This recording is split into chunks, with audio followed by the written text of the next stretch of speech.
میں جب بھی کراچی والے یہ پاپا جانی گروپ کی کہانیاں سنتا ہوں نا تو مجھے انڈیا کا ایک ہی گانا یاد آتا ہے، کر لو جو کرنا میں نہیں سدھرنا۔ ہاں جی ذرا سنیں پاپا جانی کی کہانی، بعد میں اس کا پوسٹ میں مارٹم 8 ماہ پہلے یہاں پر کراچی میں آیا تھا فیضان مدینہ میں،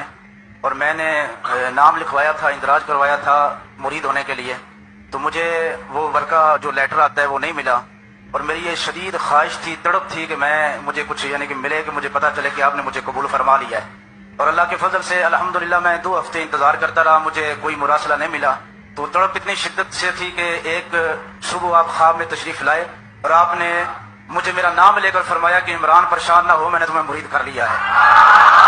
تو جیسے پیر ویسے مرید۔ حیرانگی کی بات یہ ہے کہ یہ مڈل پاس بابے نے لاکھوں لوگوں کی عقلوں کو بند کر دیا ہوا ہے، یعنی کہ لا الہ الا اللہ محمد الرسول اللہ یہ کلمہ ان کو کافی نہیں ہے، لیکن کسی نہ کسی پیر کا ان کو لیبل لگانا پڑے گا۔ ہاں جی اس کو خط لکھیں گے، پھر اس کا مرید بنیں گے، پھر اس کو باقاعدہ چندہ پہنچائیں گے، اور پھر ان کو یہ مطلب ان کے دل میں یقین ہوگا کہ یہ پیر ہمیں روز آخرت بچا لے گا، یعنی کہ وہ نبی جس کے اوپر کلمہ پڑا وہ ان کو نہیں بچا سکتا نعوذ باللہ، لیکن ان کا پیر ان کو بچائے گا۔ اور ان کا پیر بھی ان کو یہی تربیت دیتا ہے کہ تم مجھے چندے دیتے رہو، مجھے زکوٰۃ دیتے رہو، مجھے فطرانے دیتے رہو، اور تم قیامت والے دن میرے جھنڈے کے نیچے ہوں گے، انشاءاللہ آپ کے جھنڈے کے نیچے ہوں گے، اور آپ نے ان کو جہنم کے دروازے تک لے کے جانا، یہ آپ کی ذمہ داری ہے، اور بعد میں آپ نے بھی اور آپ کے ان سب مریدوں کو بھی وہیں پہ ڈالا جائے گا، کیونکہ آپ نے جو دین کا بیڑا گرک کیا نا یہ پیری مریدی کے نام کے اوپر کوئی کر نہیں سکا۔ قسم خدا کی مجھے حیرانگی ہوتی ہے جو یہ لاکھوں سامنے بیٹھے ہوئے ہیں کہ کس طرح کی یہ باتیں سن رہے ہیں،